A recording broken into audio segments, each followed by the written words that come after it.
Hi guys and welcome to the Beethoven Podcast. So we're just going to be going section by section for this podcast.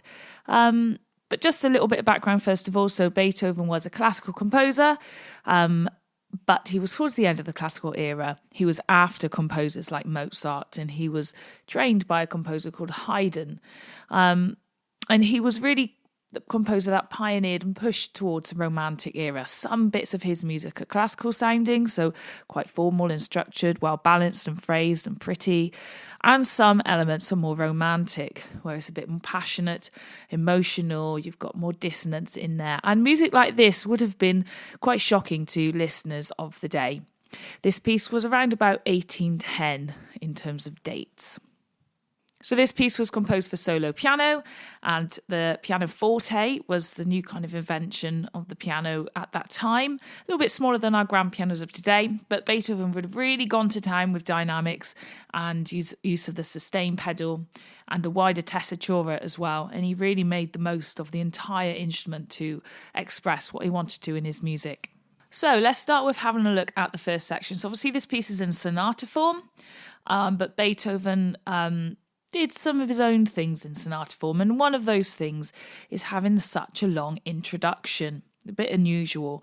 So let's have a listen to the first part of the introduction, and then we'll go into a bit of analysis of it.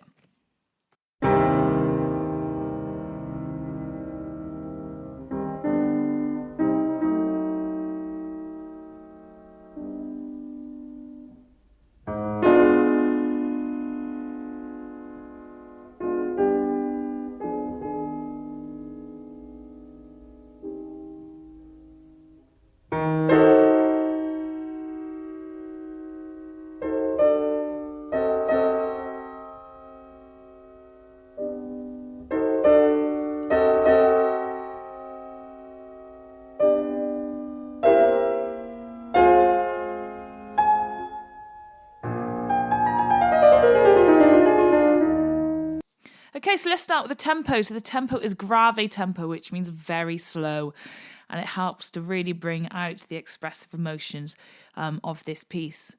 The dynamics for the whole piece are quite extreme, jumping from forte to piano quite suddenly all the time.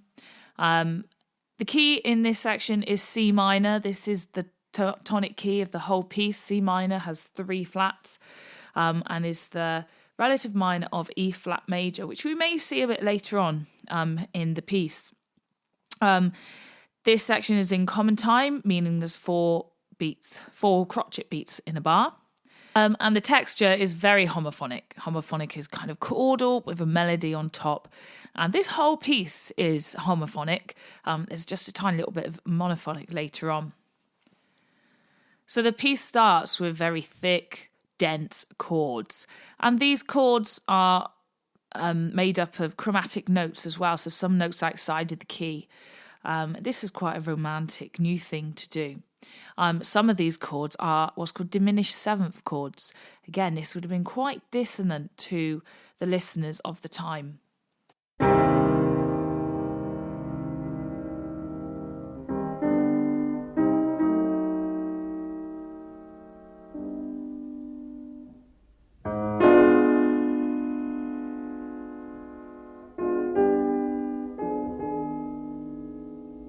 And anything to do with chords is part of the harmony. So if you get some kind of harmony question, the diminished seventh chords is a good answer to put. Now, what we just heard there was the nice rising sequence we get throughout this introduction. Dum, da dum, da dum, dum, bit higher. Dum, da dum, da dum, dum. And then we hear it again a little bit higher. And of course, sequence is a melodic device, if there is a question about that. Now, rhythm. The rhythms in this little section that you've heard, semiquavers, dotted notes.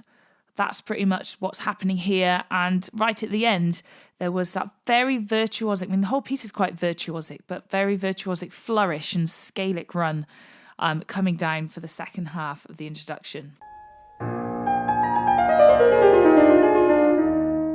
So let's carry on and have a listen to the second half of the introduction.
And what we just heard there was a very similar virtuosic descending chromatic scale, leading us onto the exposition. Let's go back to the beginning of this second half. It starts off with that gorgeous melody that we've heard at the start. Dum, da, da, da, da, da. But this time it's thrown into the major key for a little bit, and to the relative major of E flat.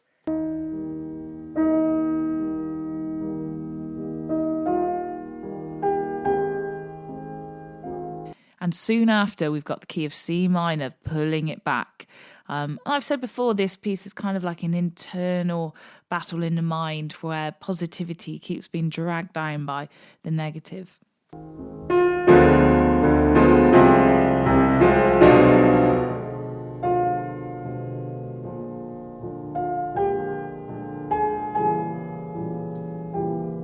And this melody is played in octaves, which makes it a little bit more powerful than it was before, making it stand out against the chords underneath.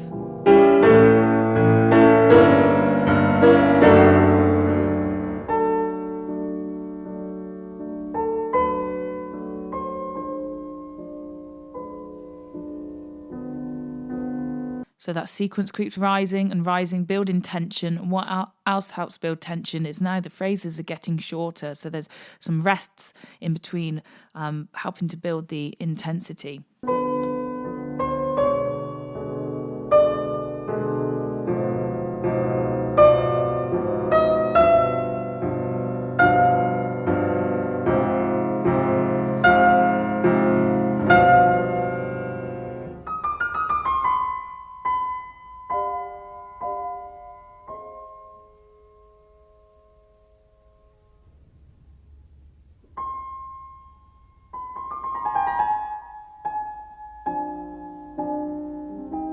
And quite a few imperfect cadences there as well to add that intense feeling. And then we've got to come back down.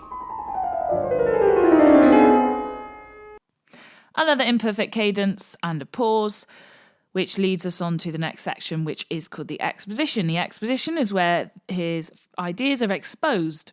And in sonata form, we have things called subjects, or subjects are musical ideas. There are two subjects. So let's have a listen to the first subject in the exposition.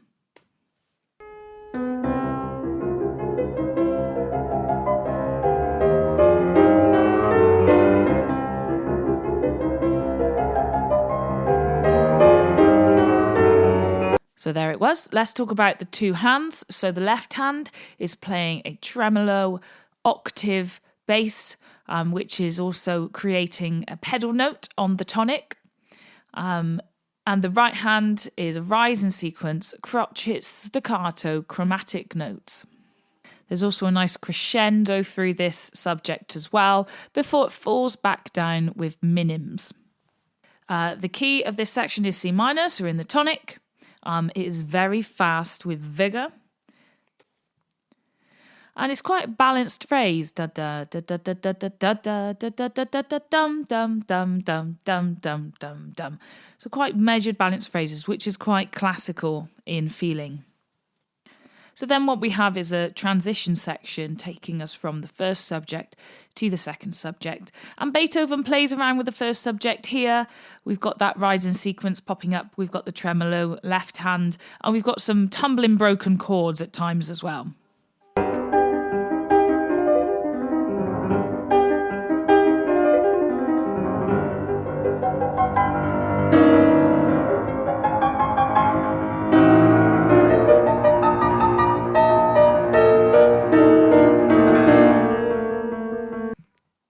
And if you want to know more about keys he lands on, towards the end of this transition section, he ends up on B flat major. Now, B flat major is the dominant, the fifth in the scale of E flat major, kind of making us think that the next key is going to be E flat major for the second subject. But being Beethoven, nope, he does something different.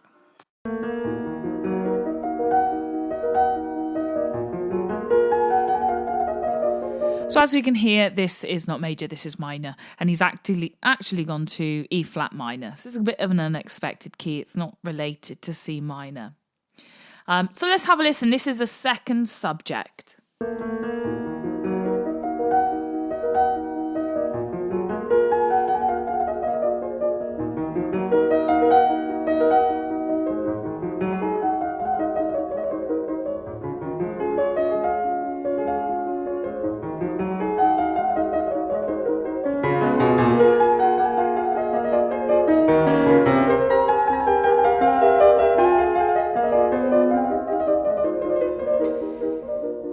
And whilst we're on the topic of keys, you may have heard it did go major during there. And in the middle of that bar 68, it does go into D flat major. Then he brings it back into E flat minor before ending that first subject on F minor. Let's have a look then at what the features of this second subject are.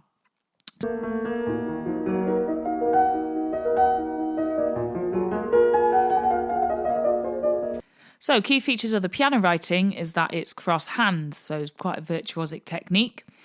The bass line is that, well, it's not really in the bass, but the accompaniment line is a cha-cha-cha, cha-cha-cha, cha-cha-cha, which at the start is kind of creating like a pedal note, that sustained note going on there. And that's quite a classical accompaniment, cha-cha-cha, cha-cha-cha, quite simple to play. Meanwhile, the melody is thrown across both bass and treble, is staccato going up, and legato coming down. As it goes up, using crotchet rhythms, da-da-da-da-da-da-da-da-lum, da-da-lum, you've got the acciaccatura kicks. And then coming down, da-da-da-da-da-da-da-da, you've got the little mordants in there as well. And as it repeats, it creates a sequence too. Generally, the melody is quite conjunct. The texture is quite homophonic as well. Now let's have a listen to it's another transition section, although it's called like a second idea of the second subject. This time we're back in we are in E flat major. This is the relative major of C minor, so is directly related to our tonic key. Let's have a listen and see what happens.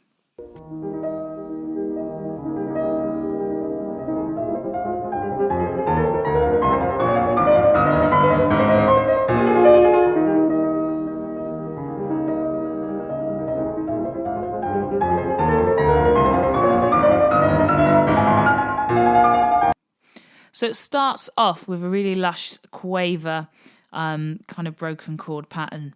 And the hands go off in contrary motion. So the right hand goes up as the same way as the left hand goes down.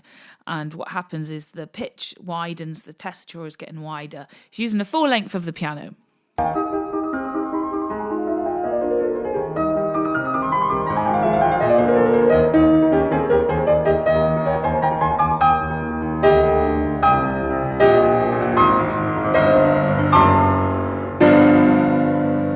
Woo, and what we heard there was a little bit of the first subject again, ending with some big, fat, diminished seventh chords right at the end. And the dynamics in this little bit have gone from pianissimo all the way to fortissimo right at the end, and the tremolo came back.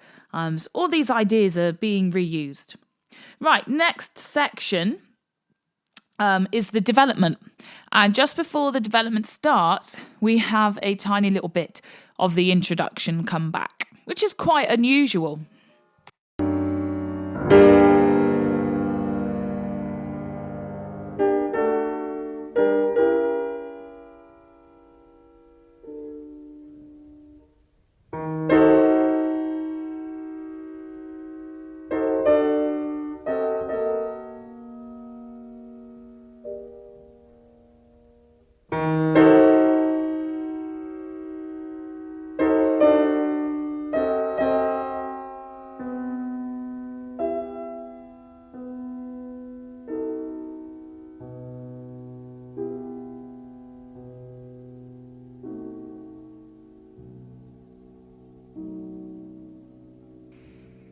So it comes back in the key of G minor, just for these 4 bars.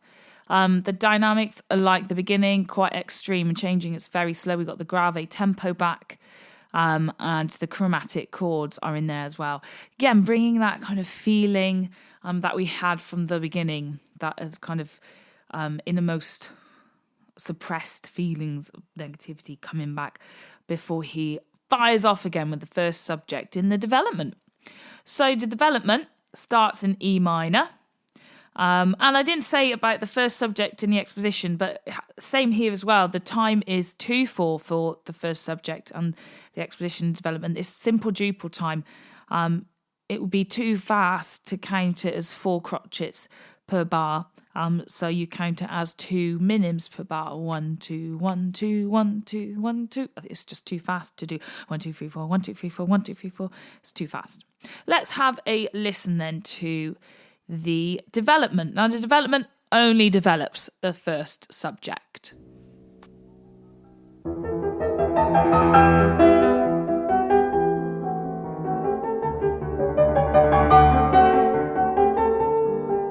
Now, straight away, we have that rising staccato crotchet theme, which is quite chromatic as well. It descends in slightly different ways, so we've got a change in rhythm. The rhythm's kind of stretched from the first time we heard it. And the left hand, we do have the tonic pedal in there in two different ways. We've got it played like it has in the first subject with the tremolo, and then we've got it played as it does in the second subject with the cha-cha-cha, cha-cha-cha. So he's using a little bit of both. Have a listen to that again.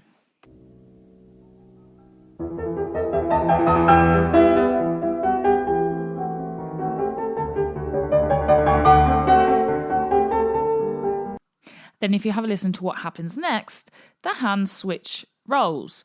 So the right hand takes on the tremolo octaves, creating a pedal note, although it does descend chromatically gradually. And the left hand takes on the role of the melody in the bass, which is just a kind of crotchet feature coming up, rising up with some rests in between. Have a listen.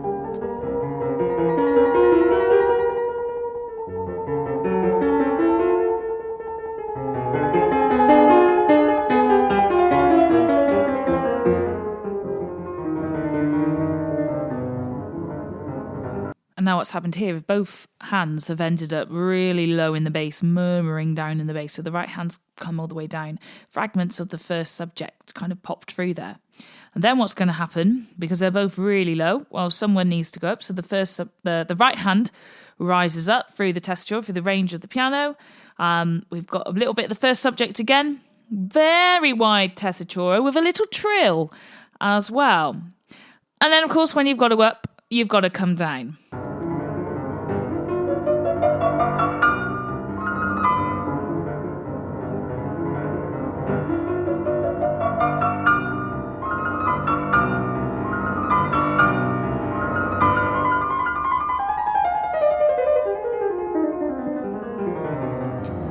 So another very virtuosic descending sequence, chromatic, and it's monophonic. This is a tiny little bit of monophonic that we have in this piece. So it's just the right hand on its own and then switches to the left as it comes down into the bass.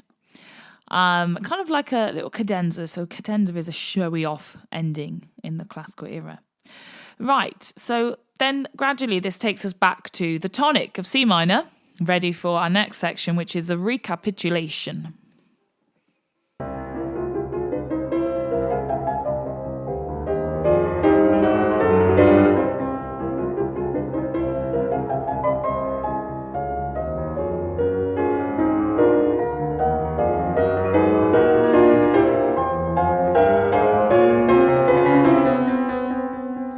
So we had the first subject recapped pretty much in all its former glory. Slightly different ending though than the first time, and it kind of passes through D flat to E flat minor, but with the same tremolo in the left hand, leading us straight into the second subject. This time the second subject is in the key of F minor. And this is pretty much the same as before, but with that bigger leap in the melody. Oh, one of my favourite bits.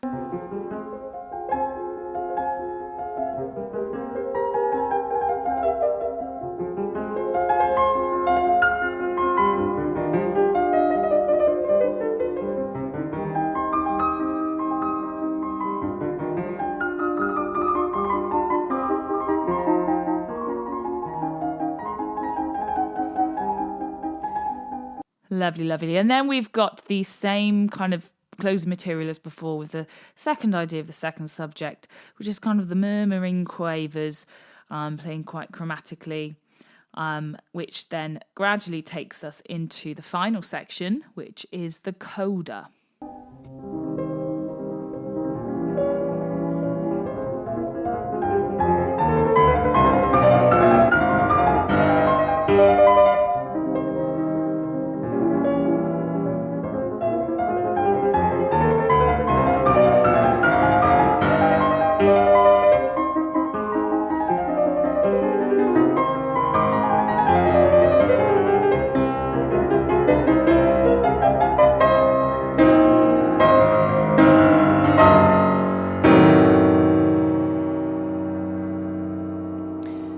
I say gradually, that wasn't gradual. Big, fat, diminished seventh chords towards the end there, played very, very loud. It's quite an abrupt ending with an imperfect cadence and a pause at the end. Again, hints of the first subject were cropping up there. Ended similar to the end of the exposition. So, the coda, we have a little bit of the intro theme coming back without the big downbeat, without the da-dum. It's not got that. It's just got the ba-dum, ba-dum, ba-dum. It's kind of got the afterthoughts, the kind of pleading motif, that rising figure. And then we have a little bit of the first subject again, fighting back one last time before some really big diminished seventh chords at the end.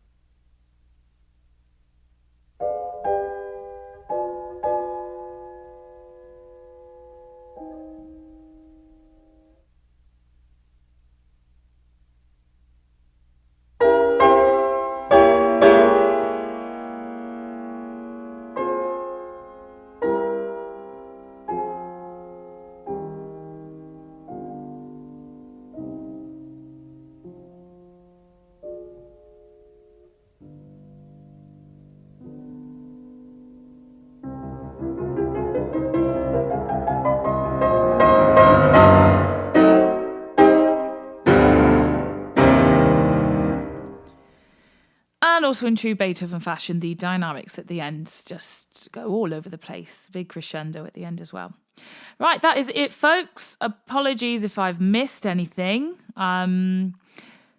Perfect cadence. Ends with perfect cadence. Very nice. That's harmony. Make sure you know your keywords for their heading. So what words come under harmony, what words come under melody, etc., etc. It's all on the website. See you later.